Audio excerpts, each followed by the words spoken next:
Amidst dense vegetation are hidden worlds with complex creatures, hidden artifacts and civilizations just waiting to be discovered. Every year interesting archaeological discoveries are made. Some of the most interesting ones though are those that are found by accident. This is exactly what happened when one woman was hiking through a forest in Italy. She said the following: "I found this accidentally on one of my hikes, a huge carved stone face. Plants have grown over it, but it was very obvious that it was a face. Not the normal tufa stone you find around here, much more solid. This thing was huge. No signs around about things to see in that forest. It wasn't visible from the road either. It was just sitting there in the middle of nowhere. No idea who put it there or why, but I get the feeling there are many of these kinds of things in my part of Italy, former Etruscan territory, which is megalithic culture. It was one of the strangest and magnificent things I've ever found by accident. I only found it because I have a tendency to leave trails when I feel like it. It's how I found it." End quote. One person said they wondered if this has a body like those on Easter Island, while another person said the following: "That's an exciting find. Could be Etruscan or possibly so-called Villanovan. Is there anything known about the area or any archaeological sites nearby?"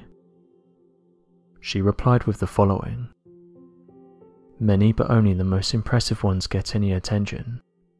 Usually they turn into a tourist attraction. Loch Necropolis is one I visited a while back. Amazing place. Lots of Etruscan megaliths in this area, and I'm sure that a whole lot of them are not mentioned on any maps because they're too small, forgotten or undiscovered. But what mystifies me about places like Nichia is that there's no hard proof that the Etruscans built those megaliths. It's assumed they built them, but how do we know for sure?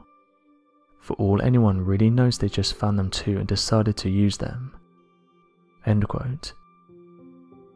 Finishing off, she said that once she gets her camera sorted, she will be going up there to take some videos. It's an interesting find and just goes to show that huge megaliths are still lying around in random places on our planet.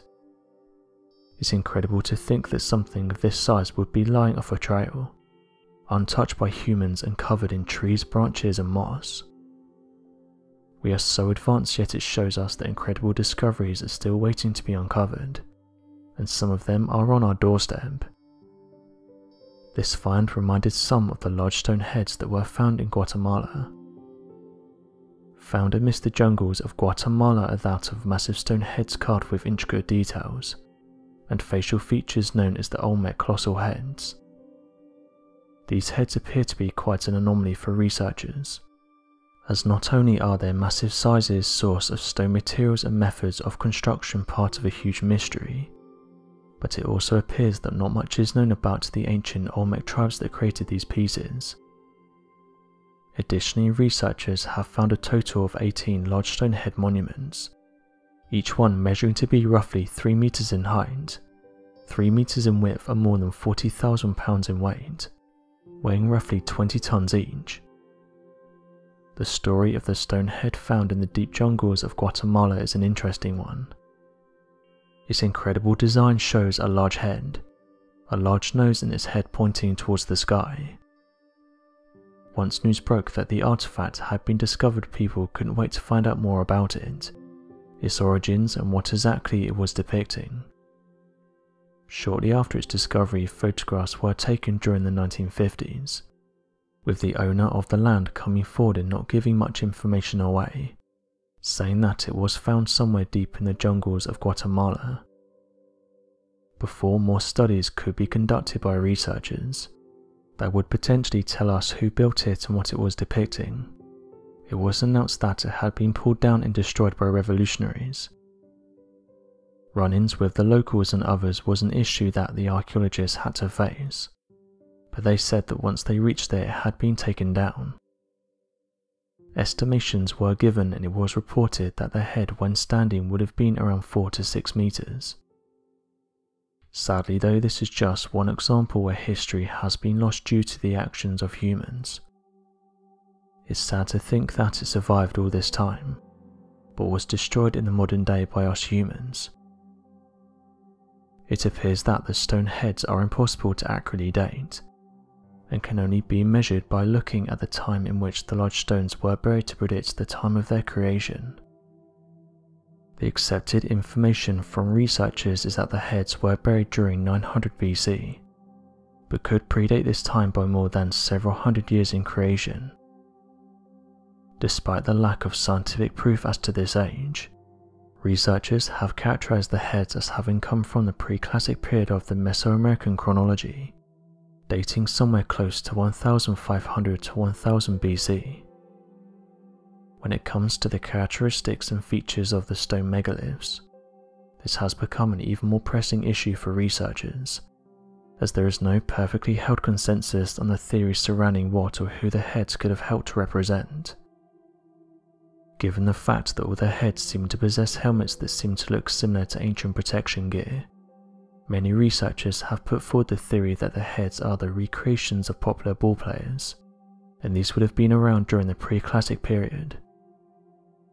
This has of course been met with much criticism, with some noticing that the faces are made in realistic proportions with individual characteristics, ultimately leading many researchers to believe the heads could be that of ancient rulers. Given the massive size of the stones, the fact the source material was more than 150 kilometers away, or 93.2 miles, and seemed to possess symmetrical and precision detailed work nearly impossible to recreate with primitive tools, researchers continue to study the anomalies, as the heads appear impossible to explain with conventional means and theories. Rumours, legends and myths have surfaced all across our planet. Some of the most interesting ones are those that detail mysterious creatures. Although the majority of these encounters happen quickly, leaving the eyewitness confused, sometimes those who encounter them are able to take some photographs as proof.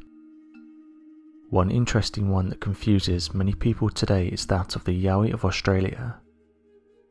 The Yaoi, or more commonly referred to as the Australian Bigfoot, is a large beast that stands on two legs roughly 7 to 12 feet tall, and has the general appearance of that of a large ape-like creature. Sightings of this beast have persisted for eons, since the time of the Aborigines and their mythological folklore. What is all the more startling about this legend is that even to this day, many Australians claim to have encountered the Yaoi, and many others have started their own research groups looking into the evidence of this mysterious beast. Ancient Aboriginal myths credit the Yaoi as being beasts from the time before man, and that the Yaoi were the original inhabitants of the Australian continent, but were completely taken up by men who arrived there to settle. Although photographs of this mythical creature are hard to get a hold of, the Australian Yaoi Project released a photograph of one of these Yaoi, saying that two men had photographed the beast in North Queensland, but wished to stay anonymous. The story goes that back in October 2014, two men watched this large creature as it started to walk towards them. The men quickly picked up on the fact that this thing was much larger than them. One of the men quickly photographed it as evidence of the encounter. They said that after the photo was taken, it continued to walk a little closer. When the men were asked how big they thought this thing was, they estimated that it was in the region of 8 to 9 feet tall, further saying that it had black fur, a large stomach and broad shoulders. They said that this creature didn't match the description of a man, and that it couldn't have been someone in a suit, as various features could be seen that would be impossible to replicate. Going down the Yaoi rabbit hole leads to further theories surrounding their existence. Some have suggested that high-up officials are keeping the Yaoi quiet, with some even saying that when sightings occur within a matter of minutes, black helicopters can be seen in the nearby area. All of this has caused some to think that the Yaoi isn't just genuine, but that the Australian government may also be interested in them. Another well-known creature is that of the Loch Ness Monster.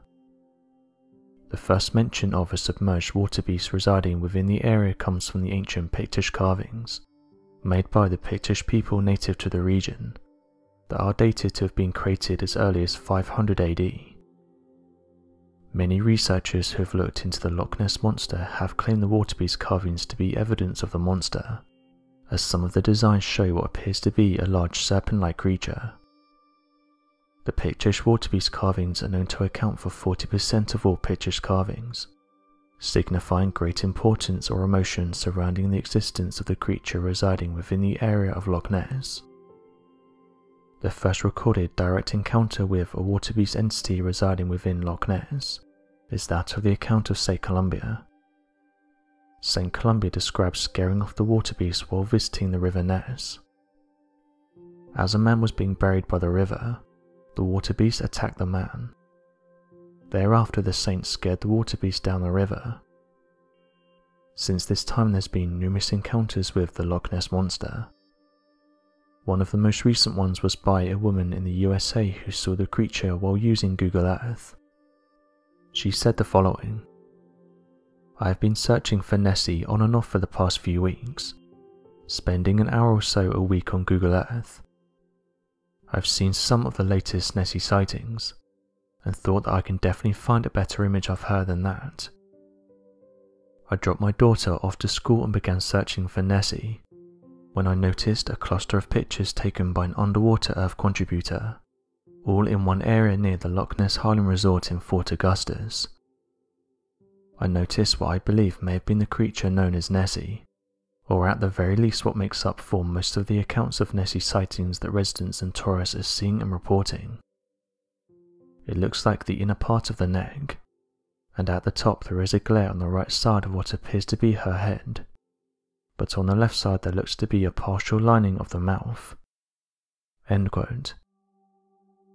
There's some who have hailed this image as one of the best of Nessie that we've had in a long time, while skeptics and non-believers have suggested it could just be a glitch, or something like a tree that fell into the water.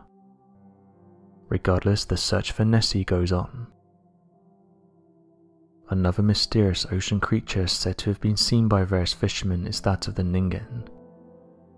With the name ningen being the Japanese translator of human, this sea monster is rumoured to be a creature resembling a human, a fish and a mermaid.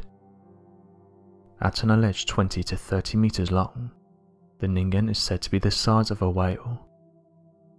According to the sailors aboard the Japanese research vessels that have allegedly observed it, the physical descriptions of the ningen remain consistent: pale white in colour, a human-like figure with a torso, but then a tail resembling that of a mermaid. A peculiar feature of the ningen is the description of its facial features, or rather the features it appears to be missing. The minimal features of a ningen appears to be a narrow slit for a mouth, and two large eyes but no nose, or other apparent and distinctive features in its face. Those who believe in the creature's existence said that one was captured by Google satellite. The ningen was first spotted off the coast of Antarctica, in cold icy waters, leading many to believe that this creature has been living in the Arctic. In the Arctic, scientists have discovered hydrothermal vents, where life such as the Yeti crab have been found, leading to the plausible possibility of a new life form there too, possibly including the ningen.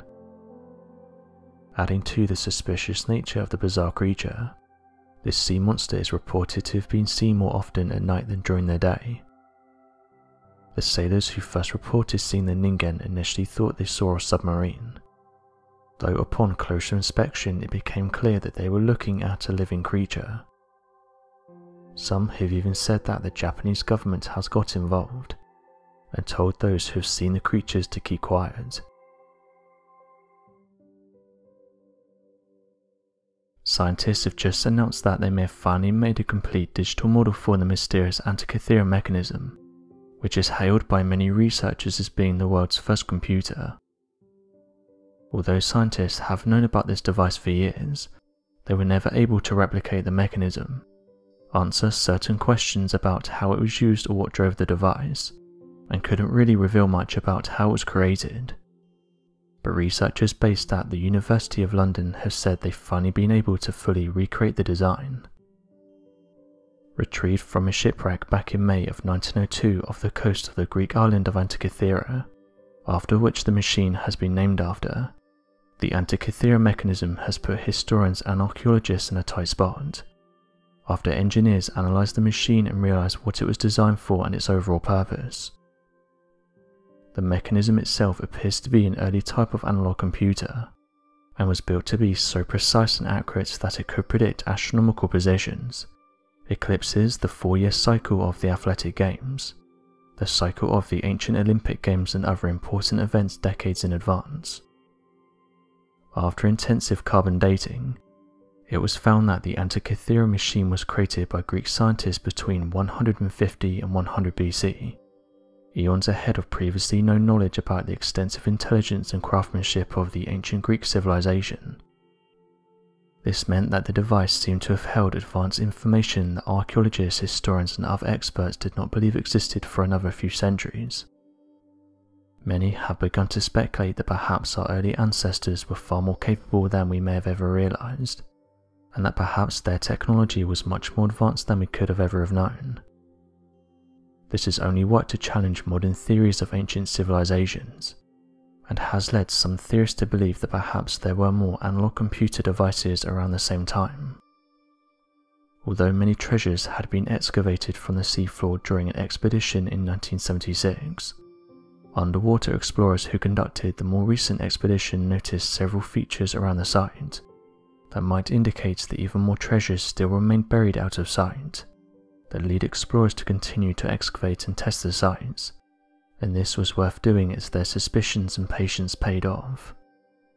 First, wooden hull remains along with large bronze nails and spikes that were used in construction of the hull began to be uncovered.